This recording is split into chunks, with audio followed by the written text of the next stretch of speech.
ग्राह्यता को, आपकी जिसको कहते हैं ना कि अगर हिंदी में कहूं थोड़ा कठिन हो जाता है, वैचारिक सांद्रण को, थॉट कंसंट्रेशन, तो उसके आधार पर मैं कह सकता हूं कि आपने जो कुछ भी मैंने बोला, तो मैं ये कोई रटी रटाई बात नहीं कह रहा हूं आपसे, यकीन मानिए, ये मेरे अंदर की आवाज उठती है इस तरह से कि ऐसा भारत होना चाहिए। इसीलिए सेवानिवृत्ति के बाद मैं कोई नौकरी नहीं कर रहा हूं यहां, मैं अनौपचारिक बात बता रहा हूं, मैं कुछ भी नहीं लेता यहां पर, कोई भी तनख्वाह नहीं लेता हूं। मैं यहां पर सिर्फ, मुझे शर्त रखी गई थी कि आपको, चूंकि आप सारी फिलोसफीज जानते हो, फिजिक्स के विद्यार्थी हो, सिविल सर्वेंट रहे हो, तो टोटलिटी में आप साइंस टेक्नोलॉजी की भी इज्जत करते हो, फिलोसफी की इज्जत करते हो, तो मुझे ऐसे व्यक्ति की जरूरत है जिसको समझ हो सारी सांस्कृतिक उसकी। लेकिन मैंने अपनी शर्त रखी कि मैंने 60 साल के बाद मुझे अपने देश की ज्ञान परंपरा के साथ जीना था। मैंने तय किया था कि 60 के बाद गृहस्थ जीवन नहीं रखूंगा, मैं वानप्रस्थी रहूंगा, समाज की सेवा करूंगा, धनार्जन नहीं करूंगा। इसलिए मैं कोई भी अगर वेतन नहीं लूंगा, आपसे लाभ नहीं लूंगा, अगर ये शर्त मंजूर हो तो मैं सेवा दे सकता हूं। और वरना मैं यही नहीं करूंगा तो I will lose my moral authority to speak about eternity of the Indian culture.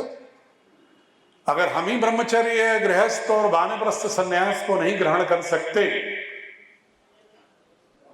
तो हम सनातन भारत की दृष्टि को फिर हम पंथिक दृष्टि से कहने वाले कह लेंगे। फिर हमारे इस्लामिक बंधु जो हैं, क्रिश्चियन बंधु, ये कहेंगे कि आपको किसी एक रिलीजन की बात कर रहे हो, आप किसी एजेंडे की बात कर रहे हो। मैं किसी एजेंडे के तहत नहीं बात कर रहा। मैं कश्मीर में गया, वहां पर 450 इस्लामिक स्कॉलर ही थे, सारे विद्यालय वैली में वही चलाते। दिन भर वर्कशॉप हुई थी मेरी, पूरे दिन 9 बजे से लेकर शाम के 5 बजे तक। दूसरे दिन, पहले दिन 70 लोग आए, दूसरे दिन सब मीडिया में, पहले उनके दिमाग में था कि ये आदमी कोई रिलीजियस एजेंडे के साथ तो नहीं आया। जब पहले दिन की पूरी वर्कशॉप के क्वेश्चन आंसर के बाद उन्हें क्लैरिटी हो गई, ये तो समग्र भारत की बात कर रहा है, ये तो आचार्य चाणक्य के अखंड भारत की बात कर रहा है, ये तो 150 करोड़ भारतीयों को समूचे भारत के समग्रता में बोध के साथ खड़ा होने की बात कर रहा है, ये मनुष्यों में ही नहीं बल्कि सबके बीच में एक आत्मदृष्टि की बात कर रहा है, बच्चों में गणना। तो दूसरे दिन आपको प्रसन्नता होगी जान के कि 480 स्कूल प्रबंधक सब इस्लामिक स्कॉलर के थे, दिन भर मेरी गोष्ठी में, और उसमें से 11 लोगों ने उसी दिन कहा कि हम आपके बोर्ड से आज ही जुड़ने की घोषणा करें, क्योंकि हमें भ्रम था। हमने उनसे कहा कि तुम्हें कश्मीर में सिर्फ 12वीं शताब्दी के बाद का इतिहास क्यों पढ़ाया जाता है? क्या कश्मीर 12वीं शताब्दी से पहले नहीं था क्या उसके पहले अर्कोट वंश नहीं था, करकोट वंश नहीं था, लोहार वंश नहीं था, अवंती वर्मन नहीं थे, ललितादित्य नहीं थे? बोले थे कि नहीं थे, मुझे नहीं मालूम, उन्होंने पढ़ा ही नहीं था। हमने उनको जब एग्जाम्पल के साथ बताया पूरे कश्मीर के इतिहास को 2 घंटे, राइट फ्रॉम द बिगिनिंग, शैव, कश्मीरी शैव दर्शन से लेकर, बुद्धिज्म के इम्पैक्ट से लेकर, कुमार जीव से लेकर, उनको जब डिटेल उनको मैंने 2-2.5 घंटे बताई और पूरे जो इतिहास को बताया, तो बोले हमें क्यों नहीं पढ़ाया जाता? हमने कहा आप ही को तो पढ़ाना है, आप पढ़ाना ही नहीं चाहते। कश्मीर को समूचे 12वीं शताब्दी के बाद के भी भारत को पढ़ाओ, 12वीं शताब्दी के बाद के भी कश्मीर को पढ़ाओ। मैं किसी कालखंड को काटने की बात नहीं करता हूं। मैं इन चीजों में भी, माफ करिएगा किसी को बुरा लग सकता, मैं नहीं कह सकता कि मुगल हटा दो, दिल्ली सल्तनत हटा दो, ये सब बातें मैं नहीं करता हूं। हाँ, उस कालखंड के इतिहास को भी किसी के महिमा मंडन करने के लिए या किसी की अतिवादी आलोचना करने की दृष्टि के बजाय उसकी एक समग्र दृष्टि से, एक तथ्यपरक रैशनल रीजनिंग के साथ, एक इन्वेस्टिगेटिव हिस्टोरिकल नॉलेज बच्चे को देने की जरूरत है, ताकि उसे लगे कि उस कालखंड में ऐसा क्या हुआ कि अंग्रेजों को मौका मिला और उन्होंने हमारे इतिहास पर 150 वर्षों में 190 वर्षों में बारूद बिछा दी, जिसकी बारूद की अभी भी स्फुरण रह रह करके घातक रूप से पूरे देश को बांटे रहता है। आखिर ऐसा क्या किया मुगल सल्तनत में रिलीजन बेस्ड डिस्क्रिमिनेटरी पॉलिसी के तहत, जिसकी वजह से कि समाज में भेद की दृष्टि पैदा हो गई और ज्ञान परंपरा का सृजन की परंपरा शिथिल हो गई। ये उन्हें सिखाने की जरूरत है। किसी को लुकाने, किसी को छिपाने की जरूरत नहीं है, सच बोलने की जरूरत है। जैसा बंधुओं महाभारत में वेद व्यास जी ने महाभारत में न किसी की प्रशंसा की है न किसी की आलोचना की है। पूरा महाभारत के पढ़िएगा, 1 लाख श्लोक। जो जैसा था वैसा उन्होंने रख दिया। अब आप तय करो कि कौन ठीक था कौन खराब था। उनके पूरे के पूरे एक जो संग्रह, उसके माध्यम से आपको क्लैरिटी हो जाती है कि हाँ, दुर्योधन तो खराब था, महिलाओं का अपमान करता था। एक कर्ण ने गलत साथ दिया दुर्योधन का, ये उनकी समझ में आ जाता है। महाभारत पढ़ के समझ में आ जाता है। कहीं वो कहते नहीं है, आप कभी श्लोक देखिएगा, वेदव्यास जी कुछ नहीं कहते हैं। वेदव्यास जी ने कुछ कहा भी तो अर्जुन को समझाने के लिए कृष्ण के माध्यम से कहा,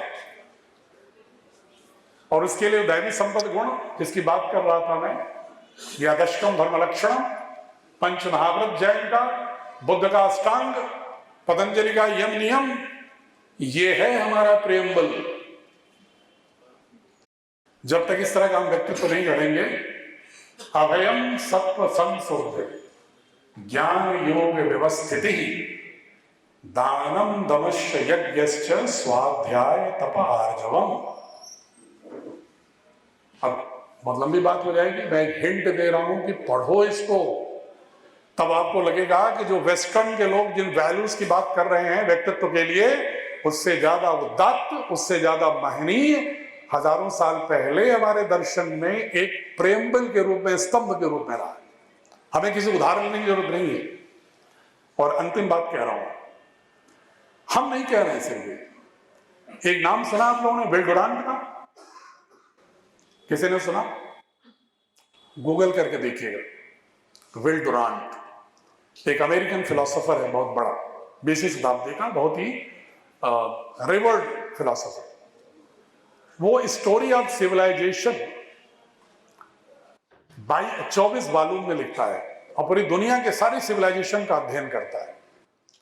और इसके बाद कहता है कि इस समय दुनिया में जो समस्याएं हैं, इनका उपचार करने की कहीं भी कोई वैकल्पिक दर्शन उपलब्ध है तो कहता है भारत का वो मूल दर्शन ही हमें निजात दे सकता है। वही जो मैं प्रकृति धर्म संस्कृति की बात कर रहा हूं, कोहेरेंस विद नेचर,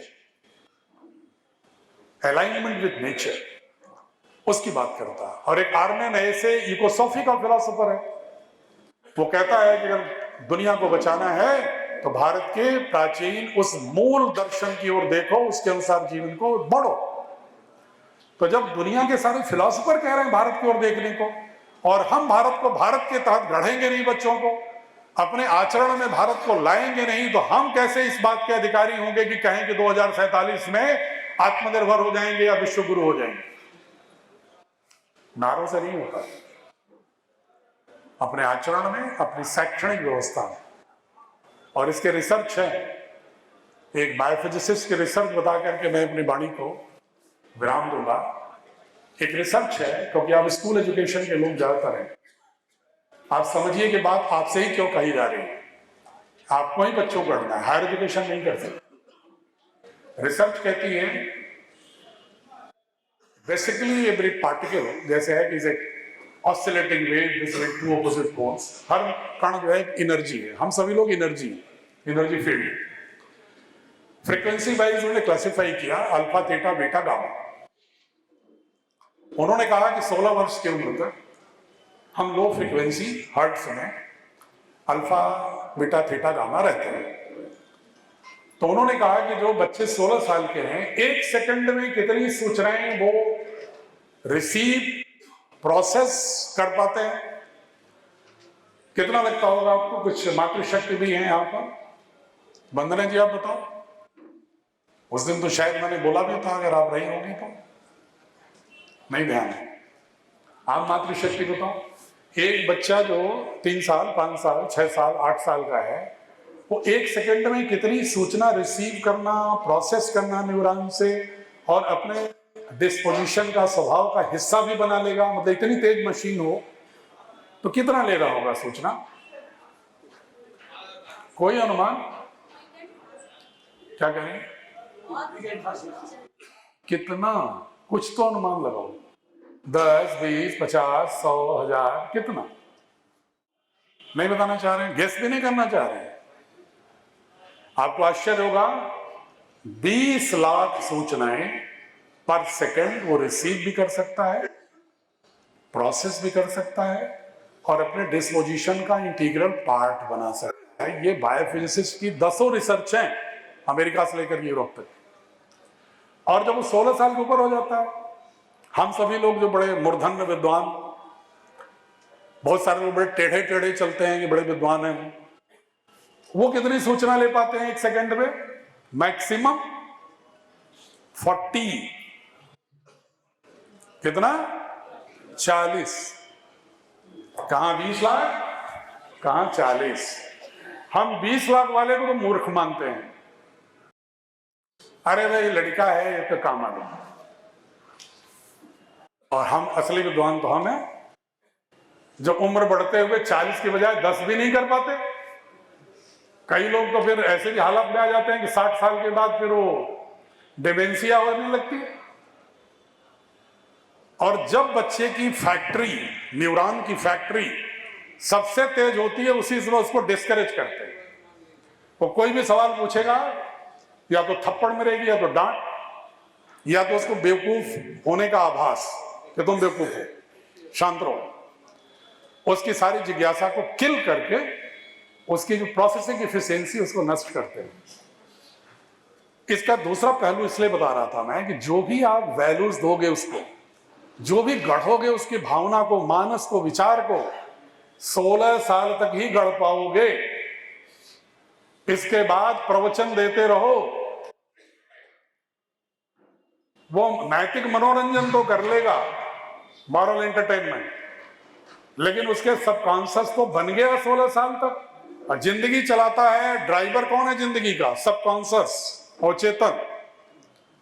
इसीलिए बड़े बड़े अपने को धर्मोपदेशक कहने वाले लोग महिलाओं के साथ अपमानजनक स्थितियों में जेल चले जाते हैं, क्योंकि सबकॉन्शियस उनका ड्राइव करता है, जब तक कि उनका चेतन मस्तिष्क से तो उपदेश देते हैं, और सबकॉन्शियस उनका जैसा वैसा उनसे करा लेता है।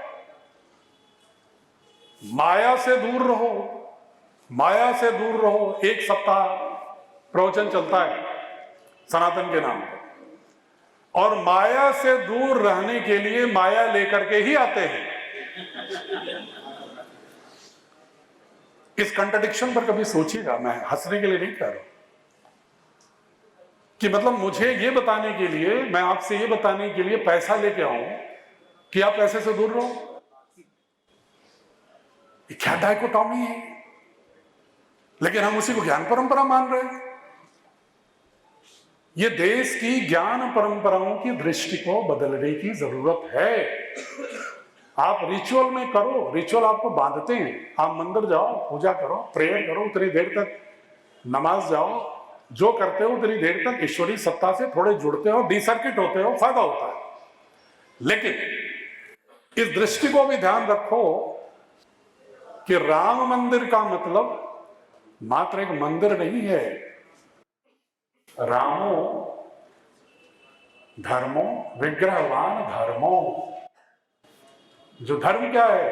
रिलीजन नहीं। जीवन को ठीक से जीने के लिए किन गुणों की आवश्यकता है, उनका समूह है धर्म। राम से ये क्यों नहीं सीखते हो कि अनिश्चितताओं के दौर में भी पुरुषार्थ से बिना मर्यादा का त्याग किए, सबके प्रति कृतज्ञता रखते हुए, सबको एक साथ रख करके शून्य से शिखर तक जाने का एक पुरुषार्थ युवाओं में भरना, ये राम की पूजा है। अगर हम ऐसा रामत्व नहीं स्थापित कर पाए तो दिन भर चौपाई पढ़ने से आप अपनी संस्कृति से जुड़ सकते हो, लेकिन संस्कृति से पोषण नहीं प्राप्त कर सकते। पोषण प्राप्त करने के लिए कितने लोग विजय रथ जानते हैं बताइए, रामचरितमानस का, जो विभीषण कहता है कि रावण रथी विरत रघुवीरा देख विभीषण भयो अधीरा। ठीक, राम जो उत्तर देते हैं वो प्रत्येक बच्चे को याद होना चाहिए। कितने लोग पढ़ाते हो बताओ इसको? वो कोई इसमें रिलीजन नहीं है, उसमें फिलॉसफी है, आम भाषा में, अवधि में, आपकी भाषा में। सौरज धीरज तेरथ चाका, सत्यशील दृढ़ ध्वजा पताका, बल विवेक दम परहित घोरे, क्षमा कृपा समता रज जोरे, ईस भजन सारथी। अब आगे बोलूंगा लंबा समय लग जाएगा, लेकिन ये आपके व्यक्तित्व का हिस्सा होना चाहिए। सर, हारमोनियम पर गायन आपको एक आनंददायक आध्यात्मिक वातावरण दे सकता है, लेकिन आपके व्यक्तित्व का जब तक वह गुण धर्म आपका हिस्सा नहीं होगा तो राम के सच्चे भक्त होने का अधिकार नहीं है। पूजा करते हो 6 घंटे, झूठ बोलते हो निकलते ही बाहर। मतलब इतने ईश्वर क्या इतना मतलब गैर समझदार समझते हो कि वो तुम्हें आशीर्वाद दे देगा कि तुम मेरे नाम पर शमन कर लो, बाद में सब पाप करो समाज में। ये बच्चों को सिखा रहे हो क्या? इससे समाज दृढ़ नहीं हो सकता। सही दृष्टि डालनी होगी। इस तरह के उदाहरण देने में बहुत वक्त लगेगा। आपके लिए भोजन की व्यवस्था भी शायद गोविंद जी ने, ब्रजमोहन जी ने कर रखी है, और मुझे भी जौनपुर में मैं हर साल 60-70 आर्थिक रूप से विपन्न लड़कियों की शादी कराता हूं, तो मुझे उसमें भी जाना है। तो लेकिन एक आग्रह मेरा है कि आप लोग हमसे जुड़िए, विद्यालय को जोड़िए तो संस्था जुड़ जाएगी तो और अच्छा है। नहीं संस्था जोड़ सकते हैं, कोई मजबूरियां होंगी, बहुत सारे फैक्टर हैं, सोशल फैक्टर हम जानते हैं जितने। बहुत सारे गार्जियन ये भी कहेंगे कि इतना हम बोल जाएं तब भी कहेंगे कहीं आप बच्चे को हमारे पुरोहित तो नहीं बनाने वाले हैं, कि भारतीय संस्कृति बना के सन्यासी तो नहीं बना देंगे उसे। अरे गृहस्थ हो के तुम्हारे बुढ़ापे को छोड़ के भाग रहा है, इससे तो बेहतर था सन्यासी हो जाता हो, कम से कम तुम्हें चिंता कर देता बुढ़ापे में।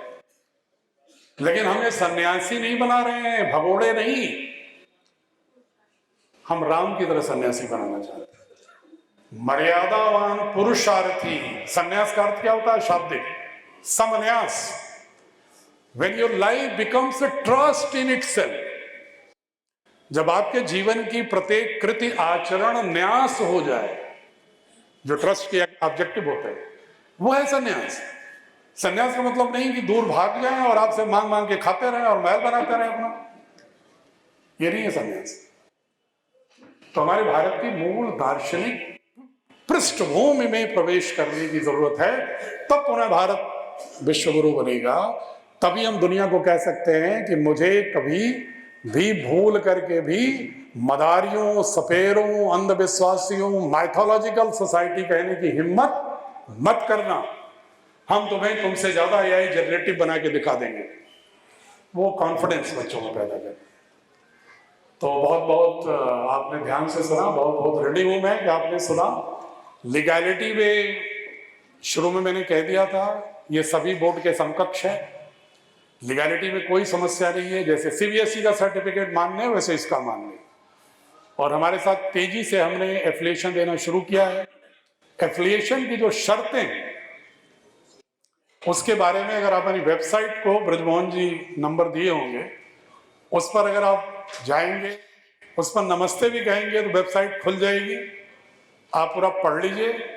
अगर उसमें फिर भी कोई कंफ्यूजन हो तो हमारा जो मेल है हमारे बोर्ड का, या मेरा जो पर्सनल मेल भी है चेयरमैन का, उस पर भी अगर आप सुझाव डाल देंगे, ब्रजमोहन अभी नोट करा देंगे आपको, अपना नाम, नंबर, सुझाव या जिज्ञासा, तो मैं पर्सनली विद इन 10 डेज, व्यस्तता से जैसे मैं एक दिन ऐसा रखता हूं, जितने भी आए रहते हैं एक हफ्ते के, सबको मैं फोन कॉल करके बात करता हूं। इसलिए नहीं कि मेरे पास सारे उत्तर हैं, इसलिए नहीं, सबको मिल के उत्तर तलाशना। मैं तो सिर्फ अभी सिर्फ एक पृष्ठभूमि प्रॉम्प्ट दे रहा हूं, जिसको कहते हैं तलाशना सबको मिल करके है। मेरे पास सलूशन होता तो मैं आपके बीच क्यों आता? समाधान की दिशा में हम सभी लोग एक यात्री की तरह, सहयात्री की तरह काम करें, इसलिए आपके सुझाव की भी जरूरत पड़ेगी, मुझे है और हमेशा रहेगी, क्योंकि knowledge is a dynamic concept, it is not static, it is not stagnant. तो उसमें आप लोग हमारे सहयात्री बने, जिस रूप में बने। अगर कोई बोर्ड नहीं छोड़ना चाह रहे हैं तो कम से कम वही पुस्तकें ऐसी लगाओ जो इस दृष्टि की हो, या उन्हें बाध्य करो कि पूरी दृष्टि लाओ, तो देश सफल हो जाएगा भारत को गढ़ने। और हमारे बोर्ड से जुड़ेंगे तो रिश्ता आपसे हमारा रूबरू होगा और मजा आएगा, हमको आनंद आएगा।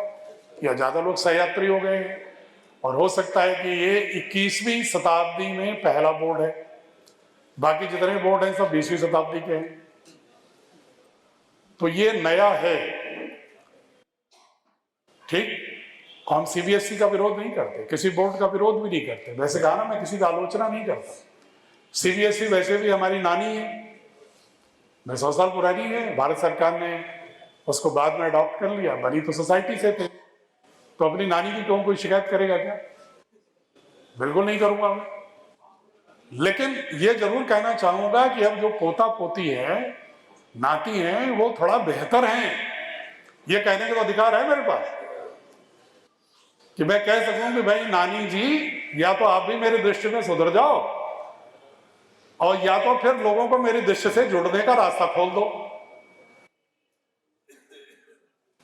और लोग कहेंगे नया बोर्ड, नया बोर्ड, नया बोर्ड। ये बताओ, जो सुनील गावस्कर बैटिंग कर रहे थे, हम लोग उम्र के कुछ लोग दिख रहे हैं, तो लगता था क्या कि कोई इससे बेहतर कोई बैट्समैन आएगा? फिर सचिन तेंदुलकर आ गया, फिर लगा कि सचिन से जो पैरेलल कोई नहीं आएगा, फिर विराट कोहली आ गया, फिर लगा विराट कोहली कोई पैरेलल नहीं है तो शुभमन गिल आ गया, अब कई आ गए। तो भाई नया होना कोई अपराध नहीं होता, नया होना बल्कि समृद्धि और प्रगति के अगला गेटवे खोलता है, बशर्ते कि उसको गुणानुगुण और रैशनल आधार पर, तार्किक आधार पर उसका विश्लेषण समीक्षा करके तब स्वीकार करो। हम नहीं कह रहे कि मेरे कहने पे स्वीकार करो। अगर आपको ठीक लगे, आपके चिंतन में है, आपको लगता है कि दिशा में कदम बढ़ाना चाहिए राष्ट्र को, तो आइए, तो सुझावों के साथ आइए। परिवर्तन की जरूरत होगी, हम उसके लिए ओपन हैं। बहुत बहुत प्रणाम जी। राम सर, जैसे हमारा प्रश्न है कि हम जब यूपी बोर्ड से जुड़ते हैं या सीबीएसई बोर्ड से जुड़ते हैं, तो उनका जो कार्यकाल होता है या कोई एक ऑफिस होता है, निर्धारित होता है कि हमारा जो मुख्य कोई काम होगा। जैसे हम यूपी बोर्ड से जुड़ते हैं तो प्रत्येक जनपद में हमारा एक मुख्यालय होता है, तो ऐसे अगर हम भारतीय शिक्षा बोर्ड से जुड़ते हैं तो इसका मुख्यालय कहाँ होगा? देखो, इसका मुख्यालय है दिल्ली है, नोएडा है, हरिद्वार है, अब इसको लखनऊ में भी बना रहे हैं, वाराणसी में भी बना रहे हैं 2 महीने के अंदर, जयपुर में, भोपाल में। जैसे सीबीएसई के रीजनल कार्यालय हैं, वैसे हमारे भी उत्तर प्रदेश में वाराणसी, लखनऊ, नोएडा 3 जगह उत्तर प्रदेश में रहेगा। जनवरी से शुरू हो जा रहा है, मकर संक्रांति से।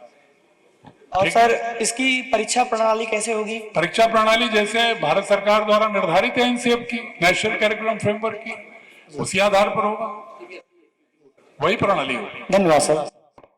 महोदय, मेरा प्रश्न यह है कि जब हम भारतीय ज्ञान परंपरा को लेकर चलते हैं तो हमारे यहाँ गुरु के लिए व्यवस्था थी, उसमें बच्चा 24 घंटे गुरु के नजर में रहता था, तो अच्छे से ज्ञानार्जन करता है। हमारे यहाँ गांव का जो माहौल है, जो घर का, वो 6 घंटे में शिक्षा देना पर्याप्त नहीं है, तो क्या ये गुरुकुलीय पद्धति के अनुसार चलेगा, आवासीय? नहीं, देखिए, अगर गुरुकुलीय पद्धति के अनुसार चलाओगे तो देश काल परिस्थितियों के अनुसार 100% उसके अनुरूप चलाने के लिए फिर जो अवस्थापना सुविधा है या जिस तरह का स्थिति है, वो गुरुकुल के 100% सारे बच्चों को पढ़ा नहीं पाओगे।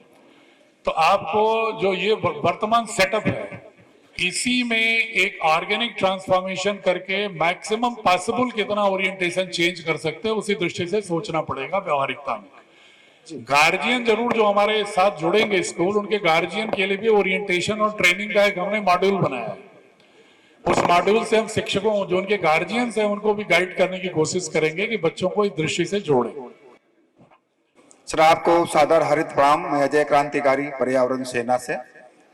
सर ये विद्यालय व्यवस्था तो ठीक है, लेकिन मुझे एक मार्गदर्शन चाहिए कि सामाजिक चेतना के लिए क्या प्रयास हो सकते हैं जिससे अभिभावक खुद ये महसूस करें हमें अपने बच्चे को ऐसी शिक्षा देनी है, इसकी सार्थकता बेहतर होगी। फिर देखो, इसकी समझ आप में सबको है। किसी एक व्यक्ति से, किसी एक संस्था से जागरूकता नहीं होती, लेकिन जब कोई दीप जलता है तो धीरे धीरे दिवाली होती है। लेकिन अगर आप थक हार जाओगे कि भाई बहुत माहौल खराब है, हम कुछ नहीं कर सकते, ये कह के हर आदमी थका हारा पड़ा हुआ है। लेकिन अगर थोड़ी थोड़ी कोशिश तो कर सकते हो। एक दुष्यंत कुमार की कविता याद है ना, कि कौन कहता है आसमां में छेद नहीं हो सकता यारों, एक पत्थर तबीयत से तो उछालो। तो कुछ तो हलचल पैदा करने की कोशिश करो। जितना कर सकोगे उतना तो पॉजिटिव होगा। हम ये सोचें जब तक हम सब कुछ नहीं कर लेंगे तो हम कदम ही नहीं बढ़ाएंगे, तो फिर तो किसी का कदम ही नहीं बढ़ेगा। आरोप होंगे, गालियां पड़ेंगी, आलोचनाएं होंगी। जो भी समय में परिवर्तन होता है उसको सब झंझावात सहने पड़ते हैं। उसके बीच से जो आगे बढ़ता है वो फिर दिशा बदलता है। सर आपको सादर प्रणाम और बहुत बहुत धन्यवाद, क्योंकि आपकी वजह से हम लोगों को काफी अच्छे नए मार्गदर्शन मिले।